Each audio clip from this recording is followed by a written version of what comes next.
janë pa parashikueshme, po ndodhen vazhdimisht. Profesor, dhe më pas për të njëjtën pyetje do kalojmë edhe tek të tjerët. Po flasim për gjasat reale që partitë të ulën dhe të diskutojnë, sidomos për çështjen e presidentit më pas.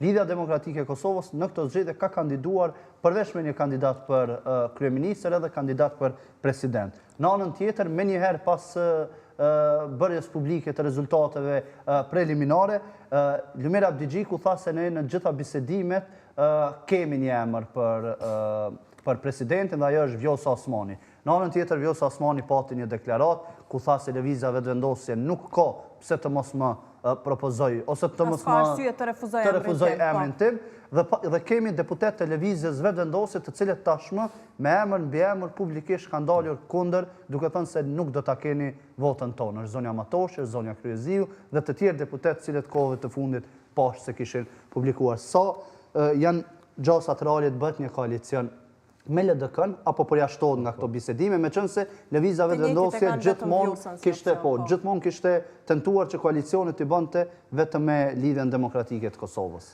Të jemi sinqert, kishte qenë shumë befasuese për mua nëse një kandidate si zonja Osmani tash pas gjithë atyre deklaratave të saj kthehet prap edhe pret votën prej njerëzve të rrezikshëm, siç janë Zoti Kurti, si që ka quajt.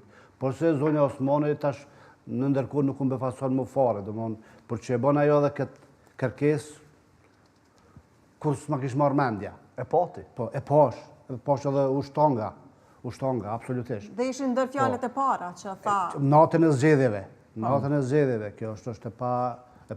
Për mua është e pa kapshme, por se duket që apetitet politike ka njerë janë më të forta se gjithë shka tjetër. Është shumë e kuptueshme që lëvizja vetëvendosje nuk do ta propozon zonjën Osmani me asnjë çmim. Po mos harrojmë, Lidhja Demokratike ka probleme të mëdha të brendshme edhe nuk e dim ata nesër me kon kanë me dalë.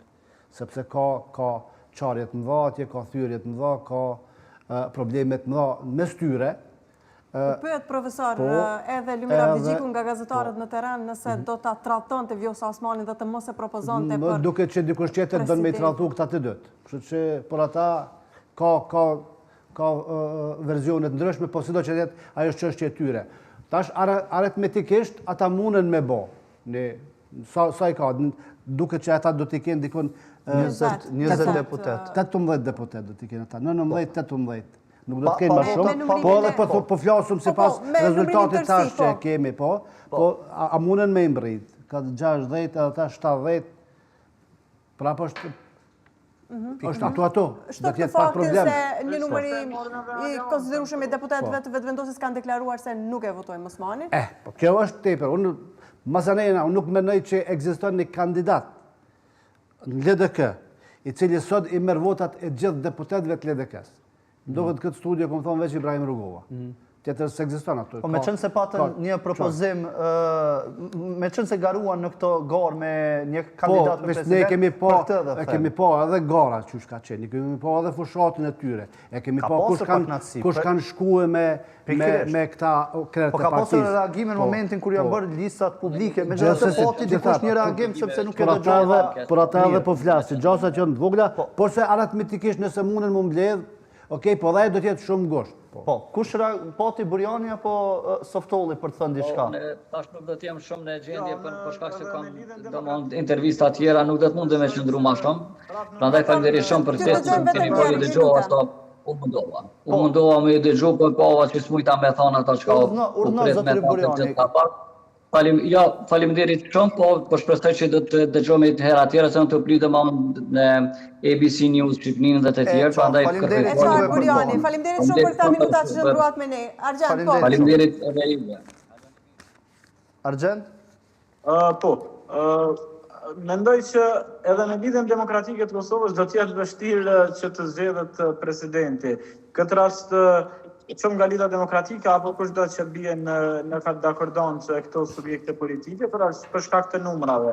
Për sa i përket pyetjes se a do ta kandidoj dhe a duhet ta kandidoj Lidhja Demokratike e Kosovës së zonës Osmani dhe shprehjen e gatishmërisë së zonës Osmani që të jetë në vazhdim presidente, sepse unë besoj që zoni Osmani nuk i ka as votat e Lidhjes Demokratike mjaftueshëm që të jetë presidente e vendit.